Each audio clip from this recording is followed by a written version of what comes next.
we do all of our work and value add up front, then when we hit some sort of bump in the road down the line, it's not going to be a big deal. They trust us. They know that we're working for them. They know what problems we're solving. They're going to be on board.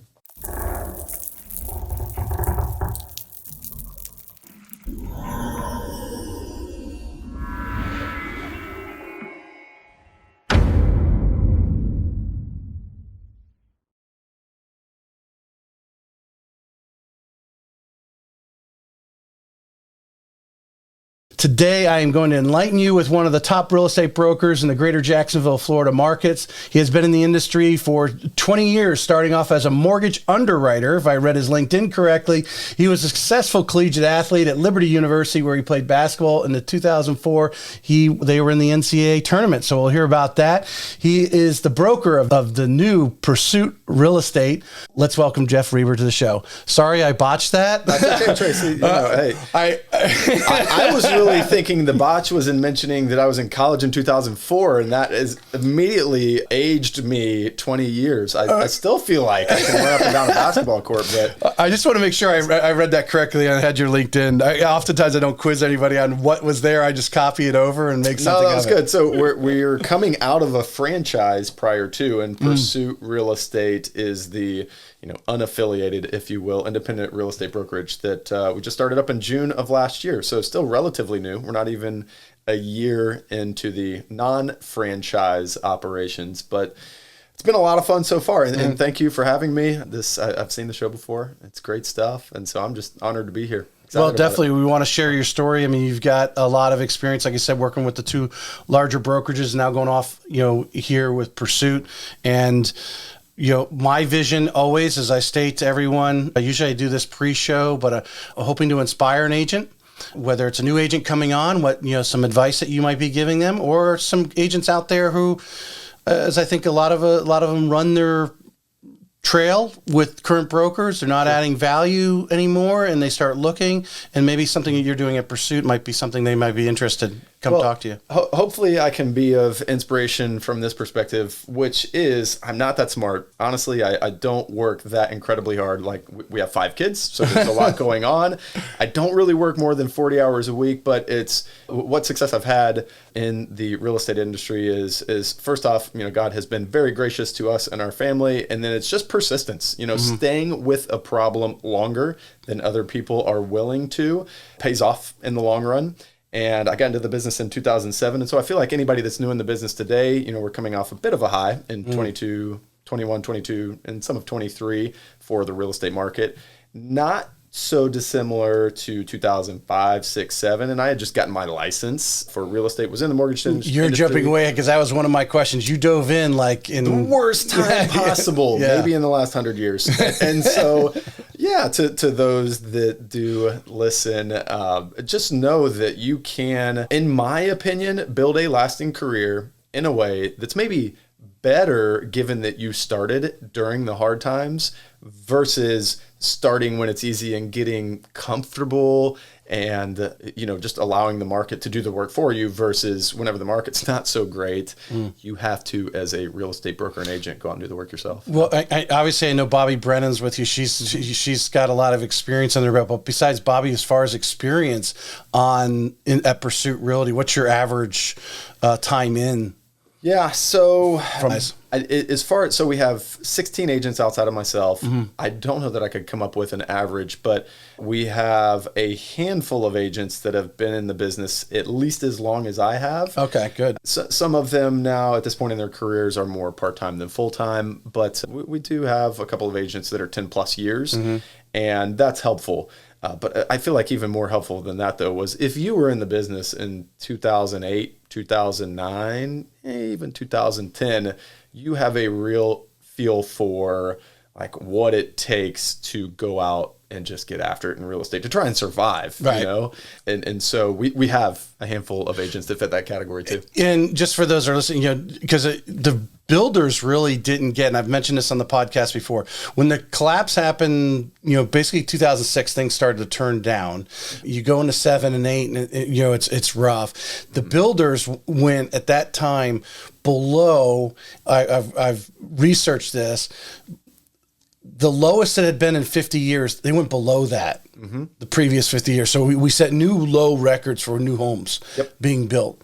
And there was this period of time, basically from, probably 2007 or whenever it actually started. It wasn't until 2012 until the builders reached that 50-year low again. So there was a good 4+ years where there was no new construction going on of significance as we have today.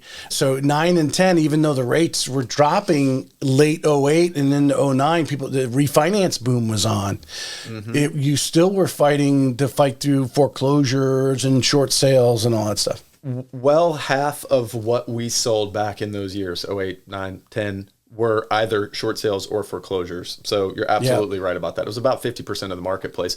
And then the other thing, and this is sort of turning to, what hopefully will continue to be a long run of a growing economy and population in Northeast Florida, is that we got so far behind with the new construction units that we needed to keep up with population growth and residential housing going out of, service in the world of real estate, that we still have a long ways to go to keep millions up and with. millions of homes they project. We're still way behind the curve as a country, as a state, and as a city when you look at those numbers. So 100%. That's a good observation. Yeah. I'm going to step back because we'll circle back into us and get back to the start of my normal show. Where are you from, Jeff? So technically, and this is always an issue whenever I travel internationally, I was born in Spartanburg, South Carolina. Sometimes, for whatever reason, I think I was born in Greenville. We only lived there for a year, and then my mom is actually from Jacksonville, Florida. So we moved back to Jacksonville after I'm the oldest of 3. So after my parents had their first kid, my mom talked my dad. He's from the Chicago, Illinois area, and coming back to Jacksonville. So as early as I can remember, Jacksonville. Yeah. Okay. Grew up here. Went to school in Virginia for 4 years, Liberty University, and then where'd you go to high school locally? Locally, I went to University Christian all the way through. That's why you went back over there to coach. yeah.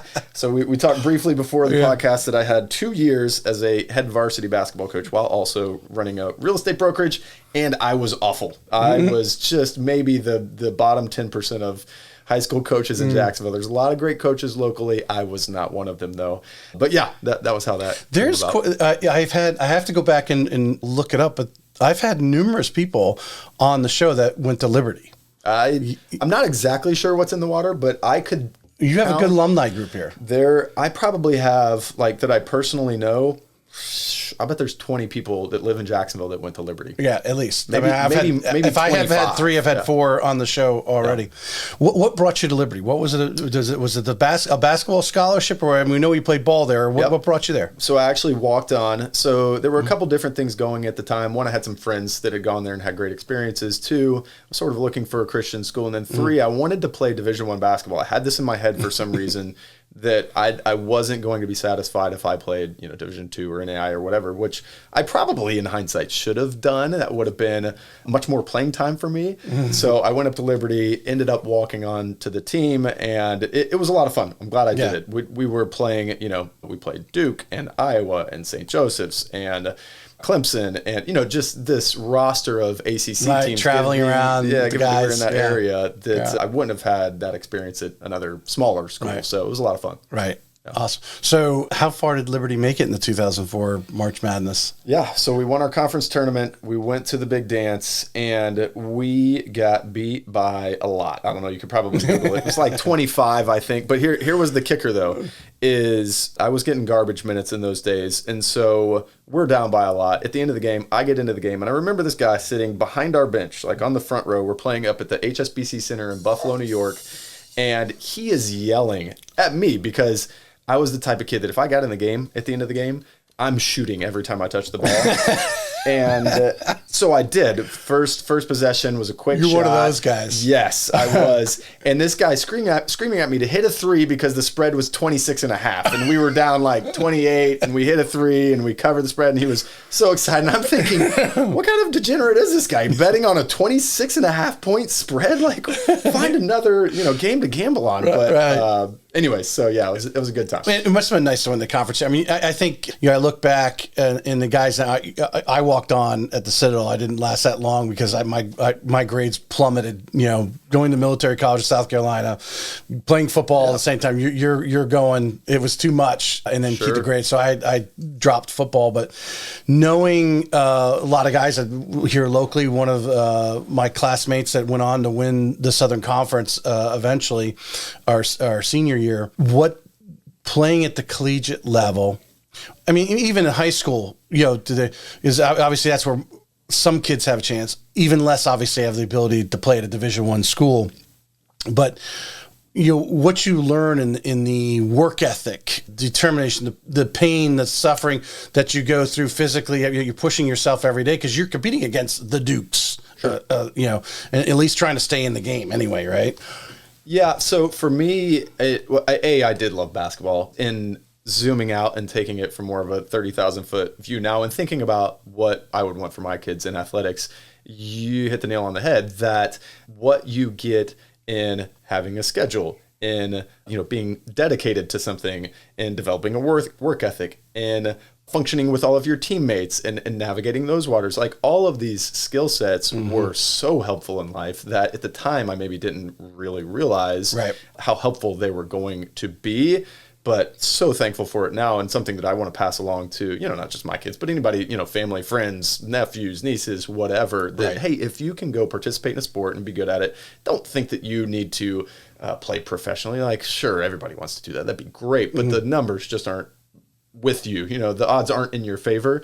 But if you can pick up all of those little nuanced things, the intangibles to use as you grow your career, grow your family, whatever the case may be. Oh man, that's worth it. I mean, I had an argument with we'll say my wife's family, because it definitely wasn't going to be my we're watching over Christmas, watching college football and everything, and they're like, why do these guys do it? They're not going to make the pros, and but that's not why. They love the game. They love the game. Yeah. They love the game and they want to compete. And then someone say, I want to compete at the highest level that I can. That's right. On any given day. But like you said, it is a whole nother education. I mean, it's beyond, I think, with your degree at Liberty and your experience at playing on you could put them together in some of the things that you use today. Sure. What do you use actually from your degree versus what you used on working with the team, discipline, schedule, getting your butt out of bed. And even I think back to the coaches that we had at that level, because it is, a higher level of competition, and the compensation's good too for these coaches these days at the Division I basketball level. You're attracting, talented, hardworking, dedicated people who are pouring into the lives of those players. And so me just being able to observe how they organized meetings, how we sort of created objectives for what we wanted to do that season, all of that stuff stuck with me and was just extremely helpful. And it's one of the reasons, our property manager, and he's an agent as well, he played college athletics, and you just have that drive, and you also have sort of this platform for understanding how organizations work that's just really helpful when you get into business and life. And then just obviously from the health standpoint and having a lifetime sport and teaching it to your kids and so forth to downplay sports or really any of the extracurricular activities. I mean, there's school, but the school, yes, we all need to go to school. We're not downplaying education. Yes, and do very well with it. But to come home and not have something to look forward to, or after school, I'm sure when you were younger, you were looking forward to practice or the game that night, that got you focused, and that was always the carrot, right? You don't do well in school, you can't play. As a matter of fact, if I faked sick when I was a kid, it was hey, you can't go to your basketball game. Can't play basketball. Actually, tonight. I feel okay. We're gonna make it. Exactly. So going to, if there's a gap in there, fill it in for me. You pretty much get out of college there, and then you're with PHH. That's correct. How did you fall into the underwriting world there? The long story short is that almost my entire family was in and around real estate. So uncle, granddad, dad. My mom has her real estate license with me now, but the PHH was connected to the franchise that I was with. And so it was something where I have a degree in finance. I'm graduating college. I don't really know what I want to do. I was I was just happy playing basketball and going to school. Right. And my dad sort of put me in touch with an interview at PHH. It was this is it's not real estate because I thought I'm not going into real estate. Everybody in my family is in real estate, so I'm going to get as far away as I can. So I went into the mortgage business, right? It's so far away. And it was a desk job. The company was good, but I realized pretty quickly that I was not built for a 9-to-5 cubicle desk job with the obligatory meetings and, the office politics. I just couldn't do it. And so I think I realized that within the first 6 months, but then it took me about 2.5 years to exit from that job. And really the prompt was, this is 2004, 5, and 6. And I had flipped, like bought, fixed, sold a couple of houses in each of those years and was making well more money flipping houses than I was at my day job. And so I thought, well, you know what? I'm going to go be a real estate investor full time and not have this corporate day job anymore. Well, that was getting into 2007. All of a sudden, thank God, I had bought one house at the end of 06 that I sold sort of middle of 07 that lasted me through the rest of that year. At the same time, I got my real estate license because something felt off when I was selling that last house. I was like, it's getting different. And so fortunately, I didn't buy anything. It's getting a little tougher. Yes. The market felt softer, slower, just, was not the same. And I was only 24, 25 years old at the time. Not really realizing what's going on. I had no idea what was going on. It was just fortunate that I didn't buy any other investment properties until I started buying again in 2012 was the next thing I bought, and then have kept buying since then. But so you out, I mean, was there, you said you were thinking about, was that when you just disconnected from PHH, when you realized you could flip more?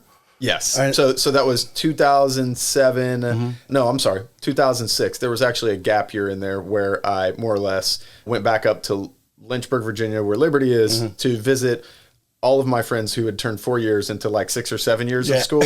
And I actually bought and sold 3 or 4 houses up there to like make money while I was up there.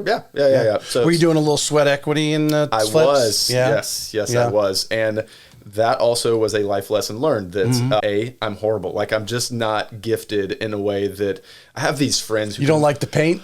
I can't do anything. Like I'm not even good at painting. I couldn't. I can't patch a hole in drywall. I can't fix your faucet. I know what needs to be done. I'm just not good at it, and it makes me very jealous. These friends that I have, they can watch a YouTube video and then like replace all the flooring in their house. Replace the cabinets. I can't do that. And so I tried to do some of those things early on and realized my skill set was much more in the direction of writing a check versus swinging the hammer. And so I'd figure that out, and that has aided me because now I walk into a house, look at it, come up with a budget, and then I turn it over to our GC and say, hey, let me know when it's done, then we'll sell it. So you're regularly doing flip when they available, when they come up? I'll do 2, 3, 4 a year and have some investment like rental properties as well. So it's a constant flow of stuff we're buying, stuff we're selling, or stuff I'm buying and selling personally. Along with and I've had lately numerous actually ladies on that were you're doing, but the key thing they felt is obviously they're not going in and they're not doing the sweat equity part,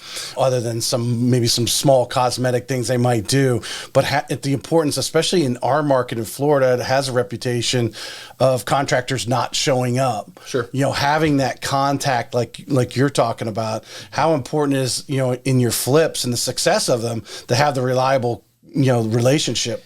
So A, of the utmost importance, and B, let me not act like it was simple and easy to get there. I certainly had plenty of stop-starts in the world of hiring contractors. I've lost money. I've had contractors that didn't show up to jobs, contractors that did terrible jobs that we had to redo, because I probably bought, 80, 90 houses personally over the years at this point. So I've made tons of mistakes.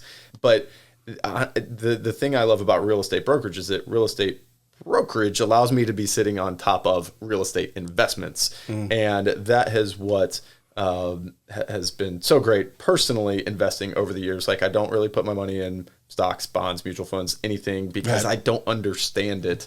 But I do understand residential real estate in Northeast Florida. Actually, my brother jokes, it's like Jeff's idea of asset diversification is rental properties on different sides of town. Like that's as diversified as he is in Jacksonville, Florida. But Yeah, so lots of mistakes made over No, the last 15 years. it's been something my wife and I, because we have several rental properties. We are flipping a condo right now. My wife is safe with the condo and the units that we are, because she, taking care of the outside and all that stuff. We know what's the condo. She knows what they're going to rent for, because they allow short-term rentals. But one thing that people don't realize is we have 2 of the units are owned by my IRA rollover of years. And a lot of people, you talk to a lot of financial advisors like, oh, I don't think that's because there's only a handful of companies in the country that do it, because it is so. But, Equity Trust is the one we use out of Ohio. It is smooth. I mean, they have an app and everything. You are not allowed to pay the contractor and then get reimbursed from your IRA. Correct. That IRA has to pay the contractor. But it's not that difficult to just stay within the guidelines. But if you're sitting on a rollover IRA and you're afraid of the stock market or things like that, I invested at the right time, here recently, 3 years ago. I think it's been now since we did that, and because those values of those units have just gone up so much. Well, you're way ahead of the curve with self-directed IRA investing, and that's something that I was just turned on to really in the last probably 2 or 3 years as well. That I converted what was the PHH 401k into an IRA, into then finally a self-directed IRA a few years ago. That there wasn't a lot of money there, but there's it's inside of this tax protected environment or under that umbrella. And so I would go do flips with my self-directed IRA. I've done hard money loans with self-directed IRA money. And if I could encourage anybody listening or watching to do 2 things: one, go Google and educate yourself on self-directed IRAs. And then the other one is the 1031 exchange that I've done a bunch of those over the years, where you're also sheltering your gains from the IRS. We all want to pay our taxes, but we don't want to pay more taxes than we need to. So those 2 things are great tools for real estate investors to make sure that you're not taking 2 steps forward and 1 step back every time you do something in the investing realm. Yep. I'll just name drop John Bowen, Bowen. He has been on the podcast. He was one of my first guests, but he's doing a lot now. I see him a lot more on Instagram, definitely on LinkedIn. But if you do go on YouTube and put Equity Trust or John Bowen in there, there's an education library on YouTube that'll tell you all about that. And here's the thing. It can be an intimidating world to try and get into, because I hate paperwork. And it is a lot of paperwork to maintain a self-directed IRA or to get a 1031 exchange done. But you don't need to know how to do it. It's like, I just need to know sort of functionally what needs to happen. And then the paperwork all goes to the IRA administrator or the 1031 exchange. Yeah. They've really made it a no-brainer. Yeah, exactly right. And you were saying like you had a small 401 rollover initially. It's a non-recourse loan is what you need. So if you have enough for the down payment, then you can get a non-recourse loan, which are out there to borrow. If you're doing a flip, and get your first flips until you have an account where you can just pay cash for the house. That's right. Yeah. And or what I did early on with some of those was partner with other investors. Like, just because I'm too maybe lazy or impatient to wait on a loan, because you're still getting a mortgage. So it was like I had other friends who wanted to invest, and so I partnered the self-directed IRA with their money, and we did the deal. So yeah, that's great. So dig in. So when do you become you cut the umbilical cord with PHH? When do you become a full-fledged agent here? So 7 into 8? Yep, 2007 I had my license. I don't think I did my first deal or had my first closing as a real estate agent until 2000. I think my first, they won't be listening because they live in like California now, but one of my first deals was a Queens Harbor listing that was a referral that didn't actually close until later. But I don't remember what we listed at originally, but at the time the market was losing value to the tune of like 1.5% per month. So every month when we're looking back, you've got to do this over a period of months to realize what has happened. But what was worth $1 million, all of a sudden we turn around and it's worth 900. All of a sudden we turn around again and it's worth 800. And you're like, what is happening? So that was when I was getting into the business, and I don't know how, but I did end up doing deals. I forget how much volume it was in 08 or 09, but enough to keep the lights on, keep me motivated, and sort of addicted me to real estate. Like, I really enjoy it and still do, and I'm just really thankful that I'm in the business and still able to do this on a daily basis, and got through that time, with my shirt still on, like, because there are a lot of people that went out of business. Where were you? Where were you finding business? What kept you alive? So fortunately, was someone mentoring you at that time to kind of guide you? So my license was with ERA Davis and Lynn at the time. I'm still local. Jim Lynn and Andrew Lynn are there. Carol Davis is now retired. But so Jim was helpful in that regard. And then I had an uncle, Mac Heavener, who he was in the business took over the franchise from him, which was ERA Heavener Realty in 2011. So yes, I had this network of people that went to Citadel. But go ahead. Those are my cousins, actually. Yes. Yeah.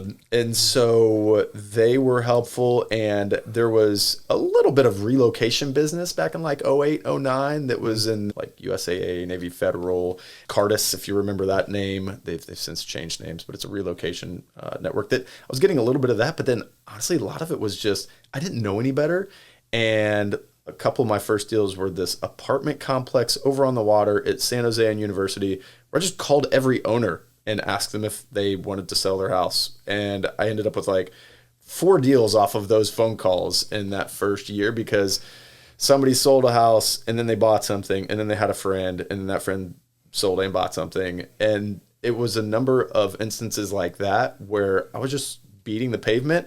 And fortunately, it worked out. It doesn't always play out that way. Sometimes you do the work, and in real estate, you don't get paid.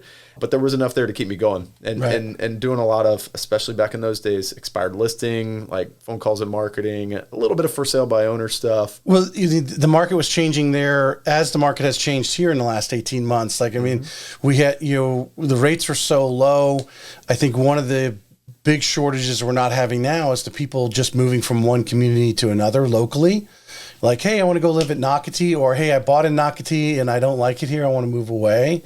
Right. You don't have that going on because they are sitting on 3% interest rates, and they don't want 6-7 interest rates. So that's kind of shut off. So today, to survive, you're having to find hopefully more people moving in, or there's a death or divorce or something like that where they're forced to sell. People need a far more legitimate reason to move now. Yeah. It wasn't as easy as trying to, like you say, sitting there and calling everyone that owned a condo, and that's good though. It's not a real scalable way to do business. Like we're doing a lot more strategic advertising and marketing these days than that. And we have like inside sales agents that make those phone calls, but you know what? It worked. But that's still, how many units were in the condo complex? I mean, and you got 4 deals out of it. Think about, calculate the number of phone calls. Was there a couple hundred and you got 4 deals? That's pretty good return. Probably 300 maybe tops, because it's not a very big complex. Probably less than that, probably 200. That's a great return on investment, though. Don't know that I could go repeat that. As a matter of fact, I've never repeated that event, like 4 deals out of one like cold call base. But anyways. Well, if you think about it now, would you agree that right now, a lot of people are sitting on equity? There was someone posted the other day that the average home has $300,000 in equity. I don't know where that stat came. It was just something I saw someone post on social media somewhere. But there are a lot of people sitting on equity. And then, of course, everyone's saying, the credit card debt is up, right? So, and I don't think our economics are clear. I don't think we're getting clear numbers. I think there are some sectors that are from a job standpoint. Because I think right now anyone that's going to be forced to sell is divorce, or obviously they lose their job and they can't afford the home anymore, right? Sure. They're going to sell. That making those phone calls right now, you may have some people sitting on a lot of equity say, you know what? Yeah, I really can't afford to live here. I'll take that $250,000, $300,000 and go put it on a smaller house, maybe move outside of town or whatever. Yep. Yeah. And again, for anybody that's newer in the business, take that as an encouragement that there is still business out there, and there are ways to go find it. Like if you'll sit around and strategically think about, who do we want to help? How do we want to help them? What's the path for finding that list, if you will? Like there's so many services where you can build a list. And then what are we going to use to communicate with them? Are we going to mail them, try and hit them with social media ads? Are we going to call them, text them, email them? Like there's just so many things that will work if you do it consistently and persistently over time. Like you don't just typically show up and, send out a couple emails and have a listing or a buyer from that. It takes time and patience and energy and effort to see the results. Right. Yeah. So your progression here, when do you start moving into leadership in the brokerages? So 2011 was when my, again, long story short, uncle looked at me. He had essentially a real estate brokerage that he was either going to probably shut down, or I say sell, effectively like give to me, because there wasn't a whole lot going on with it at the time. Mm-hmm. And so that was the franchise that I owned and operated from 2011 to 2020 last year, 23, mm-hmm. middle of last year. And essentially just realized that I wasn't a great fit, like personally in our organization as a group for a franchise. Like franchises work for some people, they don't for others. And I was in the latter group. I just mm-hmm. wasn't a great fit for it. And so that was why we broke off. But we do sales and management, have done so since 2011. We've sort of steadily grown each year. I don't think I've ever talked about that on a show from that standpoint, but I don't think I had someone as close into the ownership of the franchise. I've had brokers and so forth, but what is it you saw in the franchise that wasn't your cup of tea, basically? Sure. So you're paying a portion of every dollar that you earn to mm-hmm. the franchise, right? And essentially we looked at what the offering was and what their services were provided for the money that we were paying them. Mm-hmm. And when it came down to it, we're like, we're not really using much, if any, of that, but we're paying them what was at the time a fair amount of money. So the thought was, can we take these funds that we're paying to them and redirect them in a better way? Could I be a better investor of those funds into our business than they are? Mm-hmm. And that was how the decision was made, was, here we're spending this money. Are we getting a return on it? Right. And really, from my perspective, we weren't getting the return that. Well, so we've had in the area, I know, a couple of different new franchises. Some of them have evolved. Some of them are older, just weren't here. You have, obviously in the last whatever years, obviously the EXP, Real, those type of platforms come up. But from your more of a traditional real estate office. My boss likes to call it traditional office. She thinks those are the ones that are going to survive through this, just because where everyone's been chasing the split, right? How much, what am I going to get out of the deal, but not realizing the value that the broker, and we'll dig into that. But in this case, you didn't see the value from the mothership coming into the franchise, because they weren't staying in front of the curve. And with technology changing as fast as it is, that's a curve you got to be running all the time. Yeah, well, and that's a lot of what, whether it's EXP, Real, or traditional franchise model, a lot of what you're paying for is their tech stack, like mm-hmm. CRM, marketing software, whatever else. That was a fair portion of what you're paying for as a mm-hmm. broker owner. And I suppose there's some education element to that as well. But I essentially looked at all of those things, and in some cases we already had different solutions than what they were offering. And in other cases, I thought we could go find better solutions. And I'm a bit like, I don't know, my wife would probably say I'm stubborn in particular. And so in business, that was just the direction that I wanted to go. I thought, I could do a better job for our group of finding the right tech stack and mm-hmm. educational offerings and, marketing offerings versus this group that's far away. And the education side, what is, Keller Williams always comes to mind, because I think they're probably predominantly, they hire a lot of newer agents, and they do train them up, and they pour into them from a training standpoint. But when I look across, every day we get emails, whether it's from NEFAR or the mm-hmm. St. Augustine board, or, some mortgage loan officer or title companies offering trainings on contract. What other training that's not already being offered is really that large franchise giving you? You hit the nail on the head. And we don't at Pursuit now on our own have training figured out, because I, like you, look around at just a very robust bunch of educational opportunities from the Association of Realtors, from mortgage brokers, title companies. Everybody's willing to give education in these mm-hmm. particular categories. And as a broker working with agents, I'm sort of like, hey, here's a dozen books that I've read that were instrumental in helping me sell more houses, build my business, invest in real estate, whatever the case may be. Read those, let's talk about them, and then let's see how we can apply them to your situation. Right. Sitting in like me offering some sort of classroom setting for an hour once a week, I just don't see where that would be a huge benefit. And so we don't really do it. And that was sort of the thing. A lot of it was virtual learning from franchise. Like, I don't see where anybody's really benefiting from that. Yeah. So. Well, you said you had a core group of people with you too that also have nearly 20 years each in the business as well.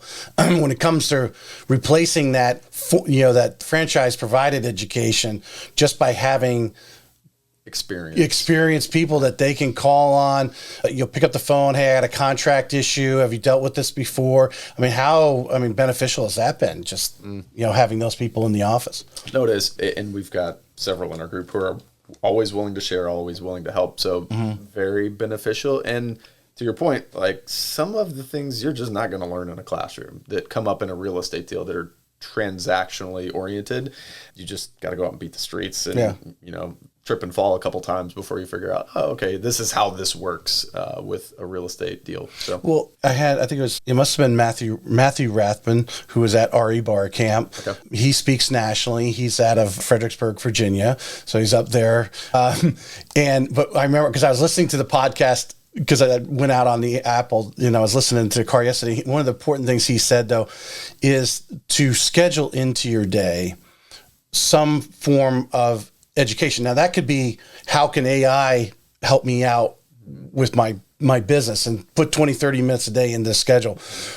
Talking about education, how important, especially for some of these newer agents, someone getting started, that they are blocking time to take a class at NEFAR or go over to one of these, lender provided education and have a free lunch type of thing, to be involved and be finding those things and putting them in their schedule. Yeah. So A, you've got to be intentional about it. And then B, I just think that in 2024, there's so much opportunity with Audible, with podcasts. Like you can go find a podcast on almost any sort of real estate problem or challenge that you're having that would oftentimes be really high level individuals who are talking about it, have been through it, trying to help you out. And so pairing those two things together, like you can have a stellar real estate education these days without, having to travel or be obligated to any sort of classroom environment. So I think that's very important. It's important. I think engagement is one of the things too. Is, I think you would agree, they've got to be involved in the business.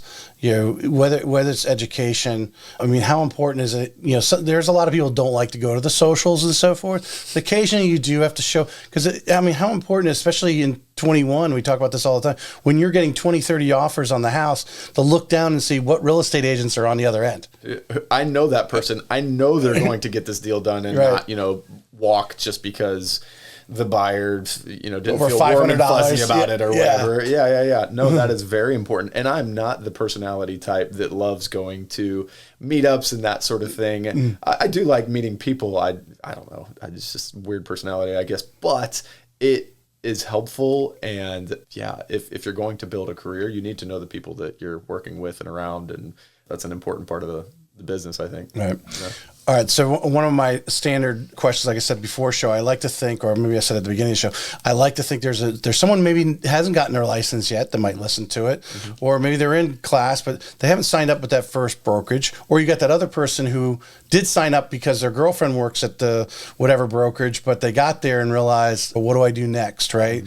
How important, and what are some of the questions when you're looking at a brokerage that the agent needs to be interviewing the broker. The broker is going to ask some questions, but you're self-employed, so you got to choose where you're going to hang your license at. How important and what kind of things they need to find out about that brokerage before they sign up with them. Sure. So I think if you were to Google that question, the types of answers that you would come to center around splits, center around referral fees, how lead flow works. And those are all decent questions.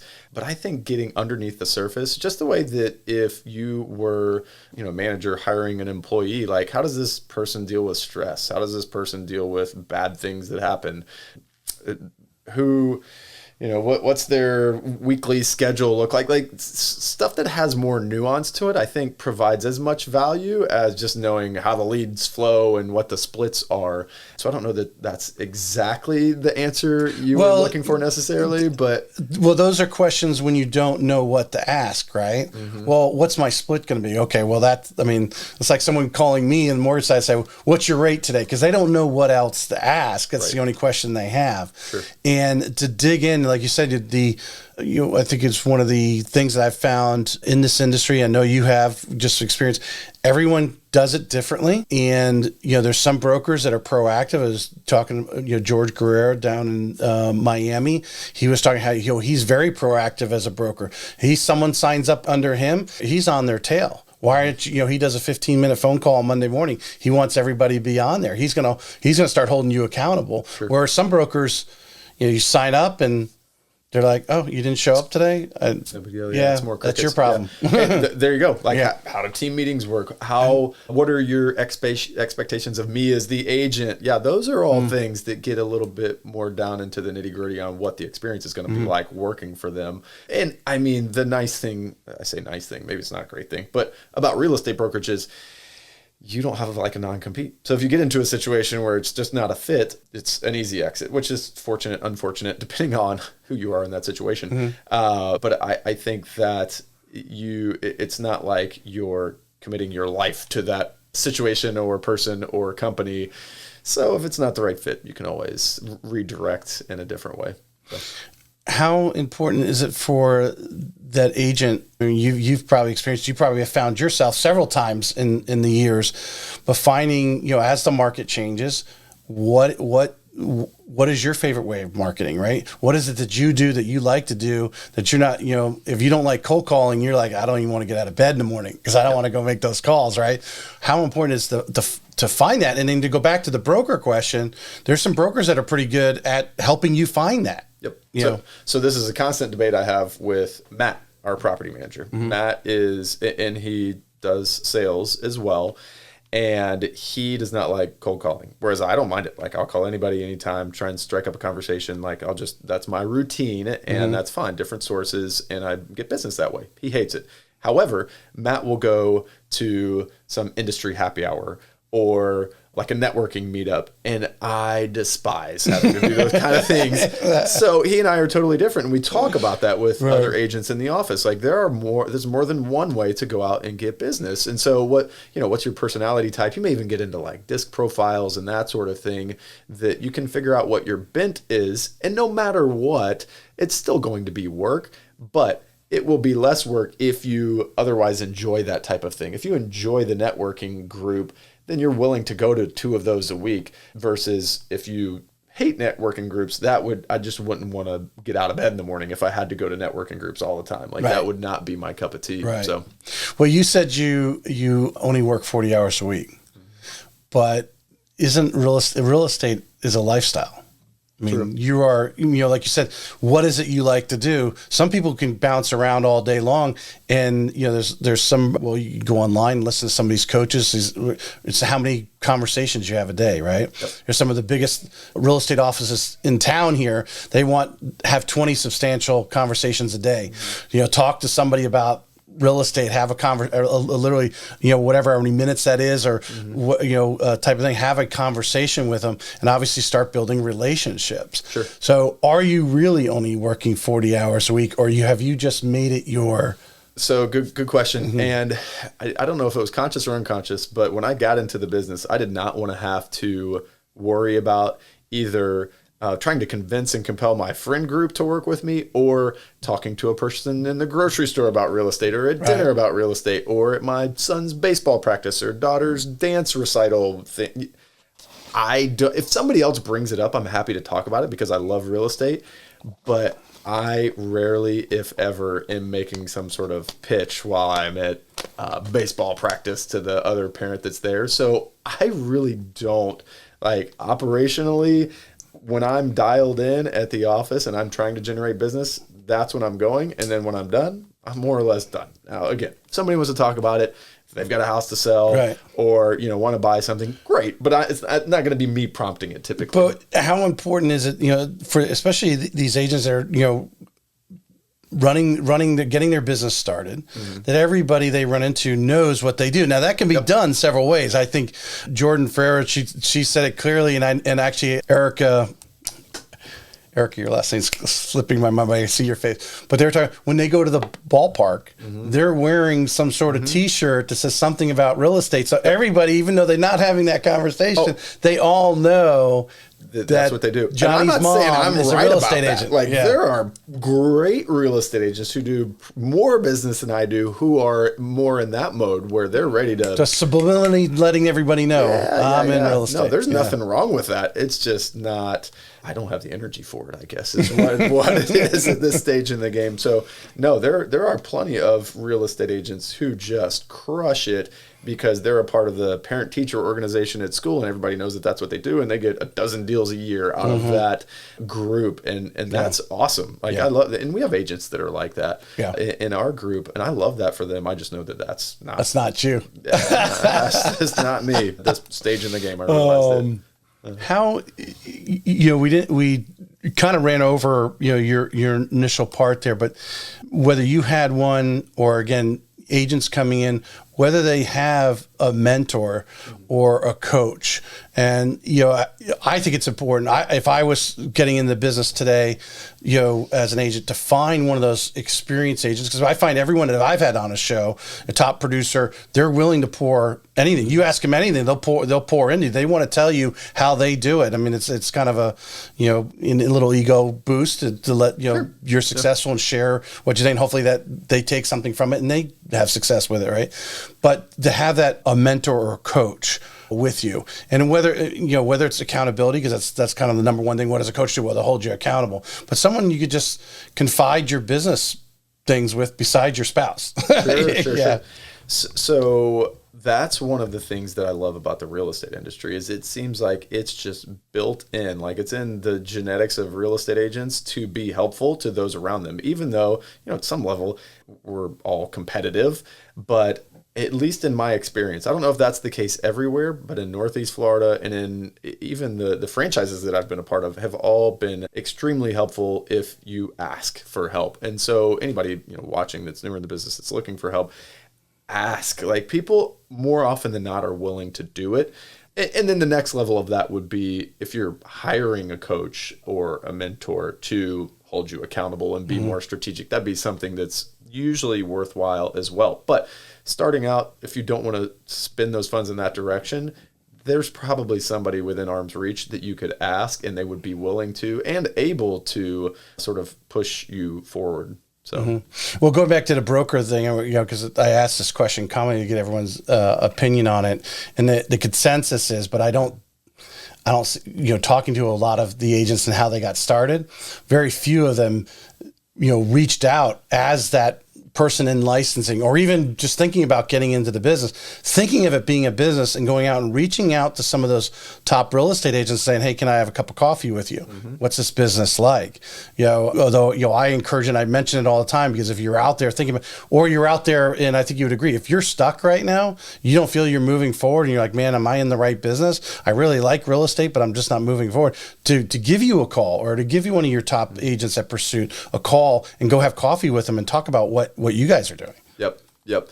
And I think you've got to strike a balance too as the agent, where sometimes I'll observe that real estate agents just, cup of coffee, you want to sit around and chat, shoot the breeze and have a good time. And that's fine, but it's not helping you earn more money in the real estate business. So I think you also have to be dialed in on, okay, let me let this person in and give them real, authentic, like challenges that I'm having or problems that I'm facing, so that they can give me a response that's helpful. And then hopefully, I am, willing and have enough humility to put those items into place and really change my business. Because that's the other thing is, just because you're getting the feedback and the mentorship doesn't mean that you're implementing what's being said. So I think that's the thing too. And I've observed that in myself over the years. Like, am I really listening to people that are trying to help me, or am I just sort of giving it lip service and I'm, not going out and doing what I should be doing? Right. So, right. So you used the word challenge there a second ago. What are some of the challenges that you're seeing some of the agents having? I guess really they just go back 12, 18 months. What are the challenge of them? Because we know there's a lot of them are falling out. Even some that were experienced or maybe did well in 21, actually were able to get their offers accepted and so forth. And now all of a sudden, what challenges are they having? And I'm assuming statistically you probably have a few in your office. What are some of the things you're trying to do to Yep. keep them moving? So the numbers are simple from top to bottom. Top's like summer of 2021. Bottom was probably the end of last year, give or take, for total transactions.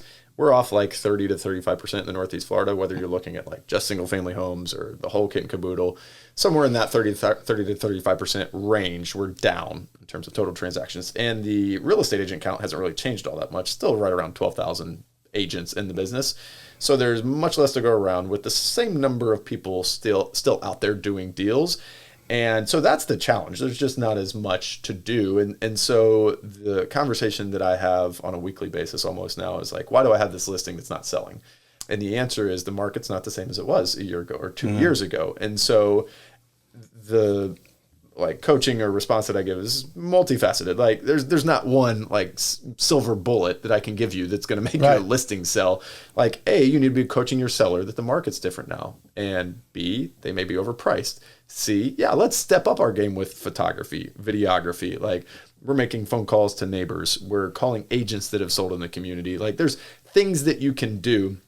And I'm much more about inputs over outputs. So let's focus on the things that we can do, all of what I just mentioned. And at the end of the day, the house is going to sell or not. Like if you did everything right and the house didn't sell due to market conditions, it's not really your fault as the agent. Like if you're educating the seller, we're doing our part on marketing and advertising. Like we can't change the market at large. Right. Control the controllables. That's exactly right. Yeah. So that's usually what I'm coaching on. And at the end of the day, if there's fewer houses selling, you're going to have to work a little bit harder. Like to get that sort of appetite for work going in the morning, you may want to take a cold shower, like get the hard thing knocked out first, and then the rest of the day is just going to come easy. That's exactly right. Well, I mean, if you look to twist into list, to change over into listings, what you're talking about, a couple questions there. With that challenge that you're talking about, what are you finding is if you were to narrow it down to one or two things that's probably the reason? What are your guesstimates? What are those two reasons being? I mean, one of the primary reasons is almost always a disconnect between the seller's expectation of what they're going to get and then the market reality of what they're going to get. And so you're probably overpriced. The historical real estate wisdom's that if you're not within about 5% of what somebody's willing to pay, you're not going to see showings that are legitimate or consistent, and you're not going to get offers. And so if you're 10 to 15% overpriced, you're sitting there. Right. And then the other thing is that we just, have gotten a little bit accustomed as listing agents in the last couple of years to just sitting on our hands and letting it come to us. And so I was having this conversation on the way here, like, how could you be proactive? Let's call other agents that have listings in the neighborhood to see what their activity looks like. Let's go get a list of all of the neighbors in the community to reach out and say, hey, do you have any friends or family that are moving into the neighborhood? Let's call agents that have sold in the neighborhood in the last year to see if they have anyone that's moving. So there's always something that you can do. And so I don't know that that's a reason or cause for it not selling, but you can be active as the listing agent. And I'd say the reason or cause is probably Are you doing a little more some staging, being a little more due diligence on prepping that home before you actually put the sign in? So if we're going like before we hit the market, absolutely. And like we've leveled up just, personally and us as a group or company, our game for staging, photography, videography, we're including floor plans and walkthroughs and employing like professional writers on descriptions now. And this depends on the price point. Like you can't just grab any, $200,000 listing and go, hey, I'm going to dump $2,000 into the marketing of this thing. Like that's not real intelligent at that point. But, our price listing, absolutely willing to spend the money. And we have sort of a threshold or floor for like, we're absolutely going to have professional photography on everything. We're absolutely going to have, an ad budget for spending on social to push the property out whenever it gets listed. Talk a little bit about what, in your, some occasionally you do have a meeting, but obviously going in and doing that listing presentation is a little different than it was just 24 months ago, 18 months ago. What are some of the things that you're suggesting, conversations to set the right expectations?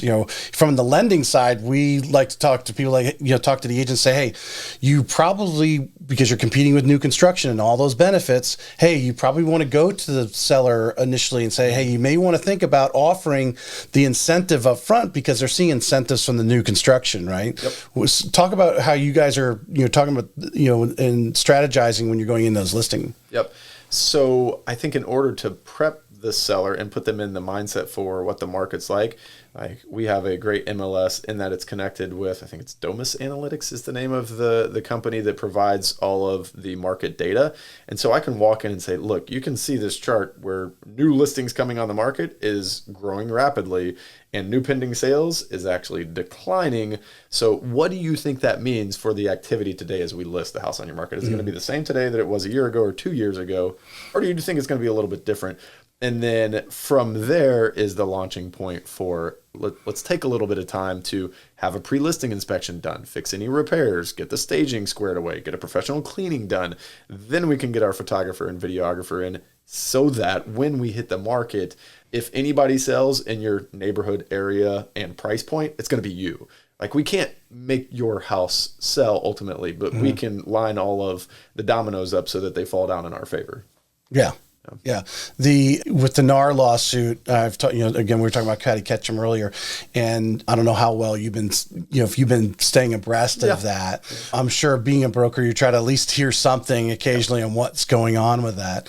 Patty and I, when I had Patty on, we came to the conclusion, she came to the conclusion, I agree with it, that even now in the buyer's consultation, we need to be a little more, we actually explain what we do, right? Sure. What is it the real estate agent does, because there's so much, as I use the analogy of the iceberg, there's so much below the surface nobody sees on a daily basis. Are you guys starting to, talk about that? Has that been discussion because of the lawsuit and how and attitudes of some buyers we might not have seen it yet, but they might be changing here? Yeah. So I feel like I've always been for and promoting sitting down and having a buyer consultation before you go out and start showing property. And working through an actual value add presentation. Here's what we do. Here's how we do it. Here's why we think this is going to be a win for you. And aiming at having a buyer brokerage agreement signed at the end of that appointment or meeting. But now more than ever, yes, we're talking about that much more consistently. I think old habits die hard. So we're still not, as a group, super consistent about having buyer brokerage agreements signed, but we're improving and getting better at it. And I think the lawsuit, however it plays out for us here in Florida, it's not a bad thing to do a diagnosis of our business and go what value are we adding to the customer? And are we communicating that well up front so that, a stitch in time saves nine? If we do all of our work and value add up front, then when we hit some sort of bump in the road down the line, it's not going to be a big deal. They trust us. They know that we're working for them. They know what problems we're solving. They're going to be on board. So let's drill into Pursuit Realties. Tell everyone what's going on there. I put in here culture, ideology, mindset. Are you looking for new agents, or you are very picky on who you bring in the door? Yeah, good question. And so the latter, I would say we are absolutely looking for new agents, but we want to be strategic. And I don't know that we have the perfect formula yet for what that agent looks like, but we're building that out. And it's one of those things too that you sort of know it when you see it. We've had a couple great hires recently, and including an administrative hire. And I told her, she came on in September, she's sort of our office manager, that we had 98 applicants. We did I think 9 video interviews, and then we had 4 in-person interviews, and took our time and we're just intentional about making sure we asked as many questions as possible. We asked the right questions. We wanted to know that they were going to be a fit. And she is a home run. She's doing phenomenal. So we're trying to take that same approach with agents. So often, it's been my observation that somebody raises their hand and says, hey, I have my license. Can I come work for you? The real estate brokerage or broker is more or less yeah, come on. We'll figure it out as we go. And I'm sort of wanting to pump the brakes on that a little bit and go, wait, what are you trying to accomplish? How do you want to do business? What are the things that you like and don't like about, if you've been in the business before, how real estate brokerages operate? You hit it earlier, are they willing to take the coaching, right? If they're coming to you, are they an agent that's just been producing and just, hey, loves your location, it's close to their house, and they're just going to sign up on you, they're off producing and they never call you? no problem. You no issues, and you see them once in a while at a meeting or a luncheon you may provide, right? You hope for a lot of those agents, right? Sure. But there's obviously the core of the agents are the ones that do need help, and then if you're going to pour into them and say, okay, well, all right, let's sit down. This is a map out. This is what we agree. We're going to do steps 1, 2, and 3 to get you going, and they're not showing up. Right. They're not doing step number 2. And I'd rather figure that out before we start down the path of, right. They're in the office and now we have to have this awkward conversation about you not showing up, you not doing the work, you not having the drive. And it's one thing if they, maybe they've got a personal issue, it's preventing them. Okay, that aside. But if they're just not wanting to put in the effort, it's like, how can we sort of sniff that out beforehand so that we're not having to. Well, you have your resources and you got to strategically utilize them. Mm-hmm. And, when you're at a big, Keller Williams or something like that, where they're got hundreds of agents in the office, they're all, they're like, okay, whoever does deals, they can, in Watson, they're used to, having those dead weight, right? They say 49% of the agents did less than one deal, right? Something like that was the number. They have those 49%. Right. You don't have the time. You have the time to pour into those guys who are willing to, work with you and take your knowledge and put it to play, because that makes you sees they're doing so. You don't have the people that are not going to show up on that, or get on that phone call or get on that Zoom call. You don't have time for that. Yeah. That's 100% correct. Yeah. And at this point in my career, it's like, been at this for a while. I just, don't have the energy and don't think that it's really valuable for anybody just to throw it against the wall and see what sticks. Mm-hmm. Like that, we're trying to be more strategic than that these days. So. What is, if you were telling, you were telling an agent about Pursuit, which basically that's what I'm asking you, tell us about Pursuit. What is the, if I signed up in there, what am I going to see? What am I going to feel? What's the mindset? What's the ideology that you've created in the office? Yeah. Or not necessarily you, but obviously a lot of your core people that are with you have created, been part of this culture. So one thing that I think is different about us, or I hope that is different about us, is that there is a certain level of humility that exists in our group and with our organization that's just not the average of a real estate brokerage. Anytime you put a bunch of salespeople in the room, I just think by, personality that gets into the business. A lot of times it's like me, look at what I've done. And that can just become toxic if you let it go unchecked. And so we've made a conscious effort to make sure that our group is not that. So that's one. And then two, we're strategic about everything that we do. So it's like I was talking about before, been at this for a long time. Mm-hmm. Any of the problems that we're solving, whether it's growing your business, organizing your business, like we have virtual assistants that help out with things administratively, with making phone calls, the software that we use, the way that it connects with, we're sending direct mail to your customers on your behalf. Like all of these things we're very strategic about. And it's sort of second level thinking. That first level is like, oh yeah, like if I make the phone call, hopefully I'll get the business. And if I don't, no big deal. It's like, okay, but can we capture their information? Can we now start advertising to this person on Facebook and Instagram? And then can we go get their mailing address and then start sending them postcards? It's like, how can we be more strategic about the way that you're building your business as an agent? So I think it's those two things, or two words that I would use to describe us. It's one, there's a level of humility there that's, just isn't always present in real estate brokerage. And then two, it's being strategic with how we grow and do our business. The person you just hired, was that an additional hire or a fill-in? Fill-in, actually. Okay, yep. So you had to replace somebody. Yep.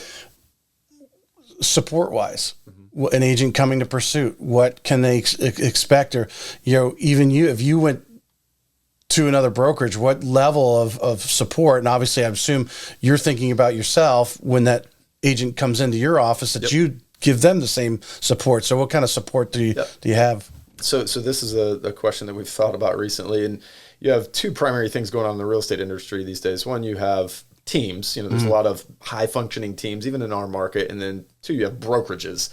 And we're sort of a hybrid, what I will call a teamerage. So we're not exactly a team, and we're not exactly just a big brokerage. We're a big brokerage, they made either you're just a license on the wall and they don't talk to you or do anything with you, and vice versa. The team, you have all sorts of obligations, and your splits probably aren't quite as good, but you are getting some leads and probably some training. And we're sort of somewhere in the middle. That, you know, I'm there as the broker owner, and I'm helping with education and problem solving. But we also have our full-time property manager that he's in office helping out. We have a full-time office administrator, then we have a part-time office administrator, and then we have 2 virtual assistants who are sort of organizing all of this as well.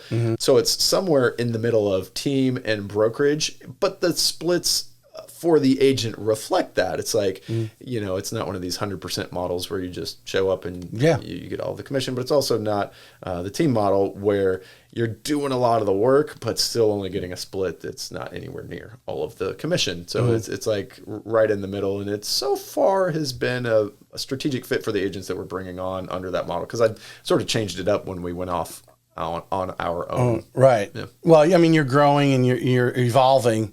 And I think one of the challenges, I know talking to a lot of agents, you know, I keep telling my wife, she's kind of at this level too, where she's there's only so much one agent can do. You know, you hit a lid. Yep. And now you either need to hire an assistant or be part of an organization like this where there's transaction coordinators are paid by the deal, whatever, virtual assistants, that sort of thing going on to help you. How, you know, over your years, just to step back, you know, outside of Pursuit, but all of your years of experience, did you reach that level? Or I know you've seen other agents do, and what would you recommend? How would you coach them how to get through that lid? Yeah.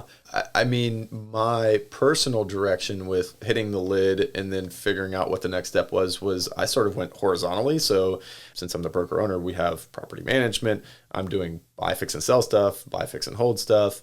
I'm listing and selling. We have agents. And so I sort of went that direction. I didn't ever worry about doing more deals in a year because I wanted to be able to help the agents in our office. And so I tried to multiply my efforts out across our real estate from your brokerage. experience. You had that experience and you enjoyed doing it and you have a And knack so for it. That said, my time, and the reason that I can work 35 or 40 hours a week and still end up getting a lot done is because we have great help. And so for the person who realizes, like, I can't do all this and maintain my sanity, I think, especially in 2024, the real easy place to start is to write down everything that you're doing in a day. Like, literally just document what it is that you do and go hire an assistant, whether it's virtual. I'd suggest a virtual assistant because that world exists and you can go online and find it easily and offload a lot of these tasks. Like if you don't want to input listings into MLS, if you don't want to capture buyer data on a questionnaire whenever you're working with somebody new, if you don't want to, I don't know, this would be in person, but drop signs off. There are 1,000 things that you do in a day that you could hand to somebody else and they could do just as good a job. That would be my suggestion. And that changed the game for me. Well, expand a little bit on the virtual assistant. I mean, what are you finding? You know, there's got to be, obviously there's companies out there that are specializing it because I know real estate agents are running into this issue. So they're training these people. What are some of the things that agents are having them do that are taking off their plate? Oh gosh. So one thing that our virtual assistant does for everyone is there are countless number of websites now that send referrals to real estate agents. UpNest, HomeLight, Fast Expert, Effective Agent, whatever. The list goes on. Yeah. Even think to like Zillow, Realtor.com, Homes.com, right? And most, if not all, of these portals or companies want you to, every time they send you a referral, go update their website, which seems like no big deal. You know, we get a referral. Update that you got the referral, received it? I talked to Tracy. Tracy said he's thinking about a home purchase. I'm going to follow up with him in 2 weeks. They want to know that if they handed you this business that you're keeping up with it, which doesn't sound like a big deal until there's like 17 different referral sites, because that's what I went and did. I went and signed up on every single one of these things. And then all of a sudden you realize I am spending 4 hours a day just keeping tabs on conversations. So now we have the hub. We use Follow Up Boss for our contact management. Right. And our virtual assistant knows to 3 times a week, she goes in and goes into every single website, takes the name, puts it into Follow Up Boss, takes the notes out of Follow Up Boss, cuts it and pastes it into the referral website to keep them happy, to keep referrals coming. Right. And so that would be one simple example. And there are countless examples of that where it's saving us hours and hours and hours a week where we're not doing things that are I would think that I'm gonna go back to my wife because I know her best. The virtual assistant. Well, they don't know me. I don't know them. This is how I, do things. But like you're saying, when you're sitting there for whatever, a week, 2 weeks, a month, whatever, writing down what you did every hour of the daylight of what you've been doing, and add all up, a lot of that, and I don't know, I'm just assuming a lot of that anyone can do, whether they know you or not. Bingo. And I do a Zoom call. It's a Google Meet every week on Mondays with our one makes phone calls and one's more administrative, our two virtual assistants. And we just do like a 15-minute catch up. Hey, that was great last week. Let's do this week, da-da-da-da-da. And we check in. So I do know them. One of them has been with me for probably 7 years now. Oh, wow. Yeah. And then two. So they do know you now. Yeah. I mean, we're Facebook friends way back. And so the other thing, 2 books. One, this is sort of a classic at this point, but Tim Ferriss, The 4-Hour Workweek, can get into a lot on, automating, outsourcing, or just, wiping something from your schedule and agenda altogether.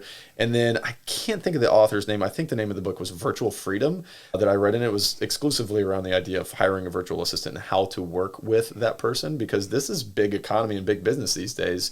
And so between those 2 books, I had a comfort level with, all right, let's go out and do this. And now I'm super glad I did, a decade Well, later. I think any agent would just be loving life if all they had to do was go show the house, maybe fill out the contract. No, I don't even fill out the contract. Don't even fill out the contract. It's like, hey, here, offer price, EMD, closing date, inspection contingency, text, and the offer shows up in my .lube, ready to go. So your virtual is actually, and then you just review it, make sure I'll it's sent review out, it, right? But it saved me 15 minutes of, I got to go cut and paste the legal description. I got to go check the seller name. I got to go, check 17 boxes or whatever. So, yeah.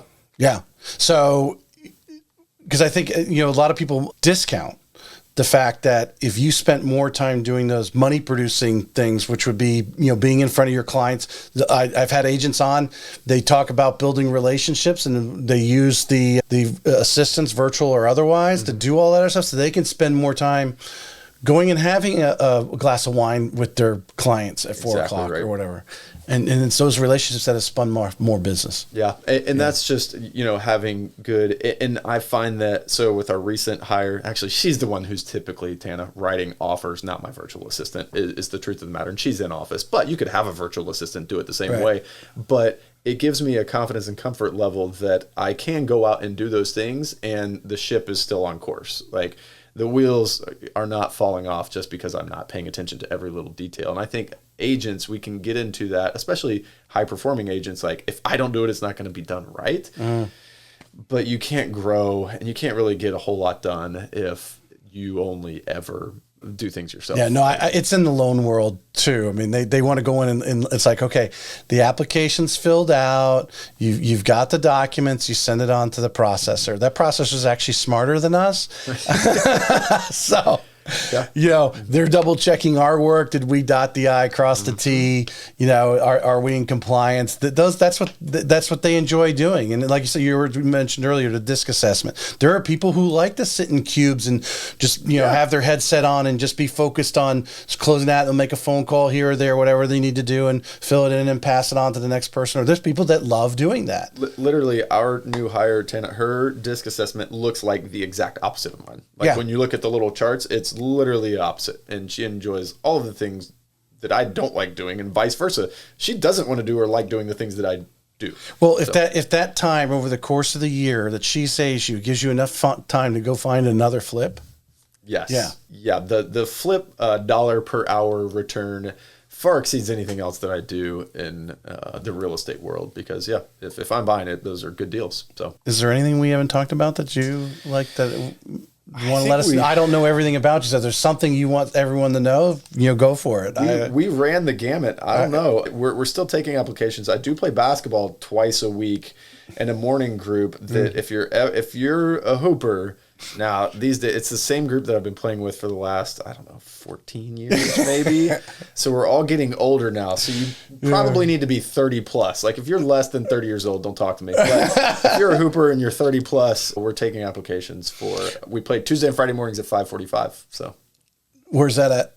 We actually play bowls. Oh, okay. It's not an open gym though. It's like sort of like Fight Club. Have you ever seen the movie Fight Club? I shouldn't even be talking about it right now. The rule of Fight Club is a donation to get in the door. You can't talk about Fight Club. But anyways, well, that's actually because we were talking pre-show about our kids and so forth. That's something I want to do is talk about the different basketball programs that are around, the different clubs that are around, and then there's opportunities for the some of these kids because there's a number of private schools that are there and so forth, and talk about school. Maybe we get Christian Leitner come in. He'll be our drop on the social media. Everyone will want to hear what Christian has to say. Maybe, I don't know.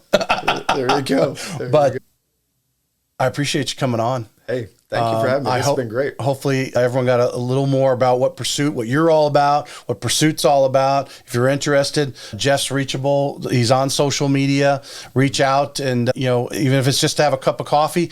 I've had agents say they go and talk to other brokerages just to learn what other people are doing. Yep. Maybe you're not interested, or maybe there's something that was said today. Say, hey, let me talk to Jeff and learn a little bit more about what he's doing and the ideology, because I think as you grow in the real estate business, you want to find. In life, you want to find you're more comfortable around a lot of like-minded people. That maybe what you expressed today, it clicked with somebody, and give Jeff a call and have a cup of coffee with him. Yeah, and you're more than welcome to reach out, Tracy. Thank you for having me. This has been great. Appreciate it. Yep. Thank you.